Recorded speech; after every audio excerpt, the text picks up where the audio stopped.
Foreign funding case की समाअत को शुरू हुए 6 साल से जायद का अरसा हो चुका है और इन 6 सालों में आज पहली बार मुत्तहिदा अपोजिशन की जानिब से इलेक्शन कमीशन के सामने बाकायदा एहतजाज किया गया।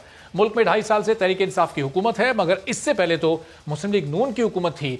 उस वक्त फॉरेन फंडिंग के खिलाफ कोई एहतजाज क्यों नहीं किया गया? नून लीग ने अपने दौर में इलेक्शन कमीशन को भी मजबूर नहीं किया कि वो जल्द इस केस पर कोई फैसला दे। पीडीएम की तहरीक के आगाज में फॉरेन फंडिंग केस का कहीं कोई जिक्र नहीं था। पीडीएम इस्तीफे देकर और लॉन्ग मार्च करके हुकूमत को गिराना चाहती थी, लेकिन शायद चंद ही दिनों में उन्हें कानूनी माहिरीन से मशवरा करके यह अंदाजा हो गया कि ऐसा मुमकिन नहीं हो सकेगा। तो उसके बाद हुकूमत गिराने के लिए पीडीएम की तहरीक का रुख अब फॉरेन फंडिंग केस की जानिब हो गया है। अब शायद यही एक केस है जो पीडीएम को फतह दिला सकता है, क्योंकि जलसों और रैलीज से तो अब तक पीडीएम को शायद कुछ खास हासिल नहीं हो सका है। पीडीएम ने इलेक्शन कमीशन के बाहर जब एहतजाज का ऐलान किया तो हुकूमत ने भी इसको कुछ खास सीरियस नहीं लिया और वजीर आजम ने खुद कोई रुकावट ना डालने की हिदायत जारी की। इससे मुताल्लिक वजीर दाखिला शेख रशीद ने भी इज़हार ख्याल किया। क्या कहा उन्होंने, ये आप सुनिए। एक बात मैं मौलाना फजलुर रहमान से आज कहना चाहता हूँ कि आपने बिल आखिर ज्यादा नुकसान उठाना है। ये सियासतदान अपना रास्ता ढूंढ लेंगे, आप फंस जाएंगे बीच मझधार में। सो मैं आज की प्रेस कॉन्फ्रेंस खास तौर पे पीडीएम के लोगों को ये कह रहा हूँ कि पहली दफा पाकिस्तान में आपको रेड जोन में आने की इजाजत मिल रही है कि अगर किसी ने कानून को हाथ में लिया तो फिर कोई ये ना कहे कि कानून ने किस तरह उसको हाथ में लिया। और हुआ भी बिल्कुल ऐसा ही। आज अपोजिशन की तमाम जमातों के कारकुनान इलेक्शन कमीशन के बाहर जमा हुए, जहां मरियम नवाज ने एक बार फिर अपने खिताब में कौमी इदारों पर तनकीद का अपना बयानिया दोहराया। कहा कि हम जिस मुल्क में रहते हैं वहां ना आइन है ना इंसाफ है। इलेक्शन कमीशन एक आईनी इदारा है। आज यहां इसलिए जमा हुए हैं कि इलेक्शन कमीशन को जिम्मेदारियां याद दिलाएं। मरियम नवाज ने इलेक्शन कमीशन को मुल्क के तमाम बहरानों का शरीक जिम्मेदार भी ठहराया।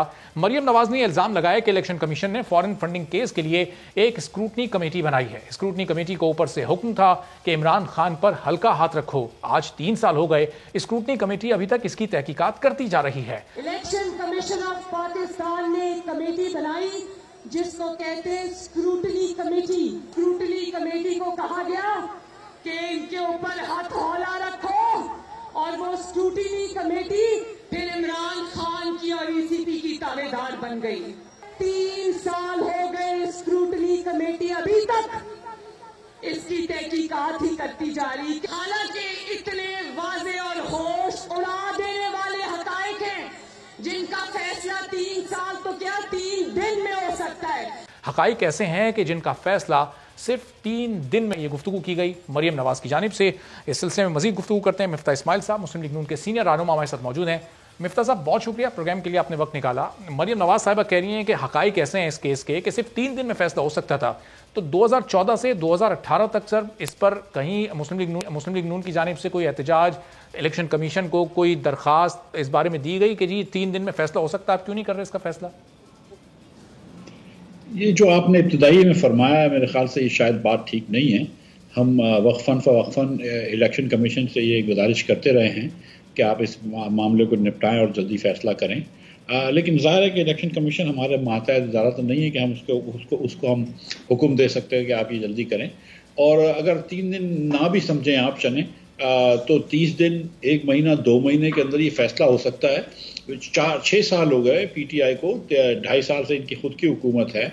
और ये बड़े आसान सवाल है। सिर्फ सवाल ये है कि किन किन लोगों ने पीटीआई को पैसे दिए, ये बात जाहिर कर दें, और वो पैसे किधर गए हैं, पीटीआई ने वो पैसे कहाँ इस्तेमाल किए हैं। अब इसमें आप देखेंगे 18 बैंक अकाउंट्स छुपाए गए, फिर स्टेट बैंक ने निकाले कि वो 18 बैंक अकाउंट हैं।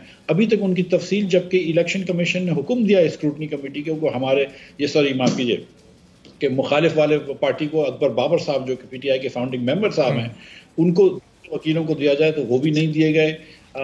आप ये भी देख लीजिए कि 6 कंपनीज निकाली गई हैं जो खान साहब ने फॉर्म करी हैं, जो शेल कंपनीज हैं जो पीटीआई के नीचे हैं। कोई पीटीआई ये नाम है, पीटीआई वो नाम है, जो जिधर पैसे डाइवर्ट करे गए। अब इतनी कॉम्प्लिकेशन करने की जरूरत क्या है? ये बता दें कि भाई ये लोगों ने पैसे दिए हैं और यहाँ पैसे खर्च हुए हैं।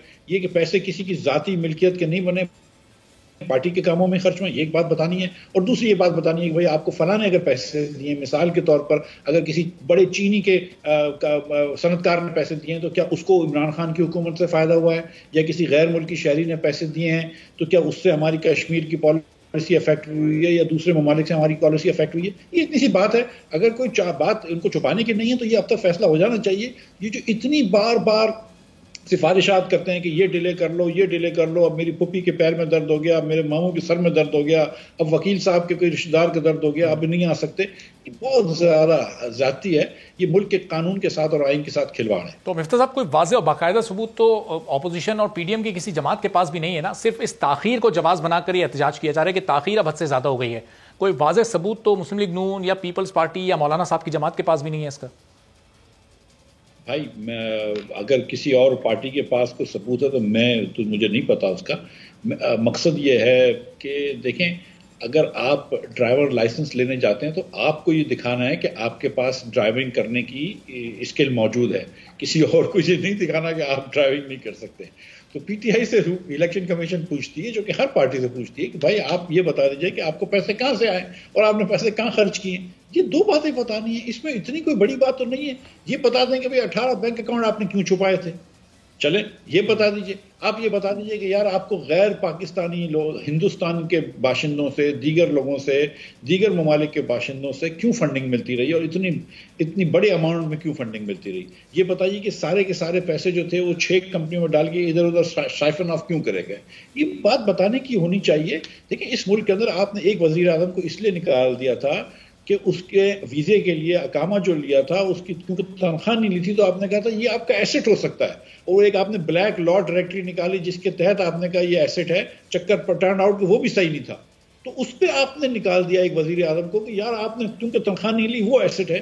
तो उसी मुल्क के निज़ाम के अंदर आप एक पार्टी जो कि इतनी वो बेकायदगियां कर रही है फंडिंग में, आप खुदारा फैसला तो करें, अवाम को तो बता दें। चले आपकी नहीं हिम्मत होती, आपका दिल नहीं होता कि आप निकाल सकें इमरान खान को, आपका दिल नहीं होता कि आप पीटीआई को डिस्क्वालीफाई कर सकें, आप अवाम को तो बता दें कि ये पैसे लिए हैं, ये फला कंपनी से पैसे लिए हैं, देखो चीनी वाले को ये फायदा हो गया, ये पैसे लिए आटे वाले को ये फायदा हो गया, ये पैसे लिए ये बिजली की तरसील करने वालों को ये फायदा हो गया। ये तो बता दें कम अज कम।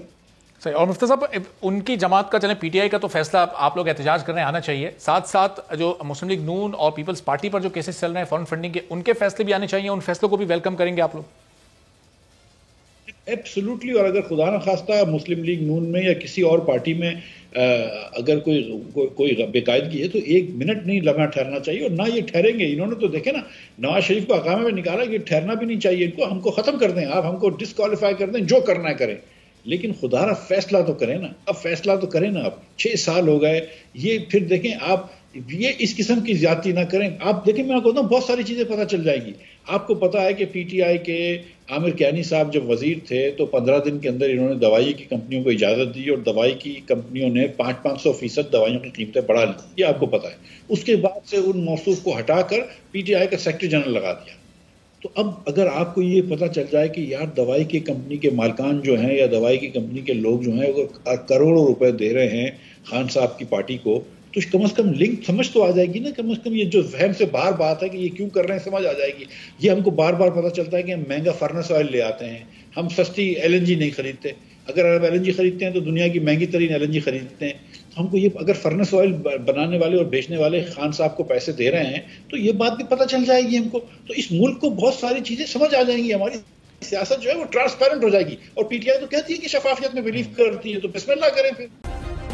सब्सक्राइब करें और बेल दबाएं ताकि कोई खबर रह न जाए।